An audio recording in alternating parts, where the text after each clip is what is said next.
Yes, so we're going to start off with your La Liga wrap-up, and we're going to go to the Valencia versus Real Madrid game. Gary Neville's new team still haven't gotten a victory for Valencia as new head coach of this team. Yeah. And going up against a Real Madrid side. A wobbly Real Madrid team. Yeah. You know, the pressure was always going to be on Gary Neville because Valencia is a proud team. Yeah. They've always signed risky coaches, or actually unknown coaches. Yeah. When Rafa was signed, he was unknown. Kike, Sanchez, Flores, Cooper 10 million years ago. Yeah. And they always give Real Madrid a hard time. So, you know, Valencia doing what they always do. Yeah, so said, so done. Final score in that one was 2-2. A lot of controversy in this game. Real Madrid saying that they should have been awarded 2 penalties. It wasn't given. And at the end of the day, it was 2-2. Real Madrid also getting a player sent off as well for a bad tackle. So not a good day in the office for Rafa Benitez. Yeah, and the thing is, the irony is this Rafa Benitez former team comes back to haunt him. But somehow Valencia always does this. They know how to irritate Barcelona. Yeah. And they know how to irritate Madrid. They no longer win in La Liga, but they know how to stop the big teams. They lost of Otamendi, the Man City. And I was thinking, you know, maybe Rafa is familiar with the environment. But this is good for Neville. A draw against Madrid. Although in Spain the demands are very high, they will probably expect them to win like 5-0. I think it's unfair to Neville. I think from what I've seen, I think he's a really good coach. But I love the neutral result. Kovacic getting sent off. He had that temper at Inter Milan as well. And it showed in the game. Were Madrid treated unfairly? I don't ever feel that sorry for Real Madrid.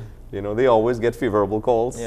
But, you know, that was a point that was raised because previous to this game in the match against Real Sociedad where Real Madrid played, they were given penalties that wasn't supposed to be given. So a lot of talk about the pressure that the referee may have been under due to the previous games with Real Madrid, and now he's refereeing this match.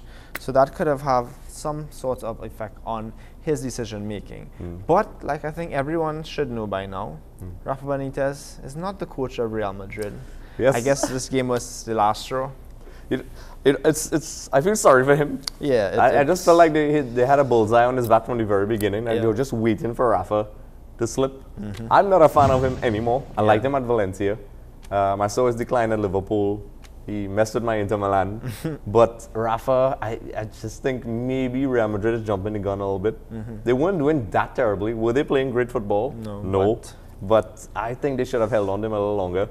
And then, well, they appointed a certain guy from France. Yeah, a certain legend from Real Madrid who scored some amazing goals. He likes the headbutt things. Yeah.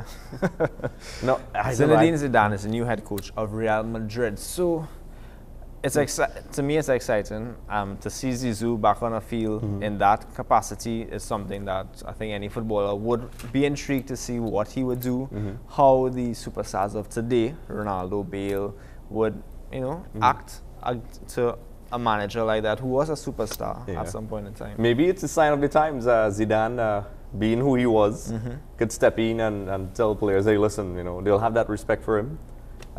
It hasn't always worked.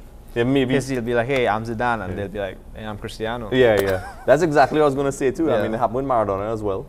I mean, everybody knows Maradona is arguably one of the best players of all time. And it still doesn't guarantee success. This guy, Matthias from Germany, wasn't too successful with coaching. Klinsmann is doing okay. I think is scary. I'm excited as a neutral, but I'm worried for Zidane. I think Zidane probably really is a good coach. Yeah, and he only got his UEFA license last year. Yeah, beat me to it. So you now got your license. Coaches wait years upon years to get signed for a team. You get your license last year, and now you're coaching Real Madrid.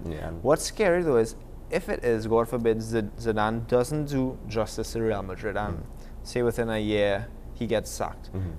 How could he move from coaching Real Madrid? Where would he go from there? Would he go to and coach a middle team in La Liga? I mean, and he is really attached to Real Madrid. So that's any coach that takes on the Real Madrid job, ask Rafa and the 10 million coaches before him. Exactly. I think it's like 20 million. Right now. Probably. I mean, they change coaches like socks in that club. I mean, he could probably win a game only to 1. The crowds will start to boo and bring out the white flags. And Zidane will go from hero to 0. It's a scary thing for him job-wise, but for fans, it's good news. Yes. So let's see how this plays out. I mean, we have a whole 3-4 months till the season ends to see where it will take us. Hopefully Zidane lasts that long. Yes, hopefully. He should. Yeah, I want him to. Atletico Madrid, they were in action versus Levante, and they came away 1-0 winners over Levante. Like Andres said, football guru, Yep. Oh. Atletico Madrid, they will slowly creep up. Barcelona dropped points this past weekend against Levante. Espanyol. Oh, Yes. Barcelona, sorry. Yes. My bad. Yes. The guru powers messed with me over. Yes. They dropped points against Espanyol, sorry about that. And Atletico, they just keep on getting the results. Yeah, it's like the rabbit and the turtle race. It just is a really fast turtle, apparently. But they keep getting the results. They may not be pretty, little 1-0 results. Barcelona and Real hiring former players and drawing with teams. I believe Barcelona suffering from a little bit of arrogance, though. And historically, teams that play in the December World Club Cup, They always struggle in January. Yeah. Seen it with Real Madrid, I saw it with Inter Milan years ago. Every team, every single one, even if they don't win, from a sporting perspective, you have to rest in December. Yeah. And these guys basically playing all through December. Yeah. And then straight back into the league. So I believe that's an issue with Barcelona. Yeah. And it's true because Barcelona, you would see them win a game by 4 goals, 5 goals, and then they would drop points. Real Madrid had the opportunity, had another opportunity, I should say, this weekend to gain points because their game played after Barcelona. So they knew Barcelona dropped points. They too couldn't, capitalize on that. And Atletico, a lot of people still saying that they aren't going to win it, but it looks as though if Atletico keep doing what they do, they have it. This reminds me very much of when they won the title. Yeah. They were there, they were under the radar, and Simeone kept saying, which is, I really like him as a coach. One game at a time, and he never gets carried away. Yeah. So even if they do lose, you don't really want to pick on them. Yeah. He's very grounded, and I think that's what Atletico Madrid needs. Yeah. And if they keep this up, I can't see why they will not win La Liga. Yes.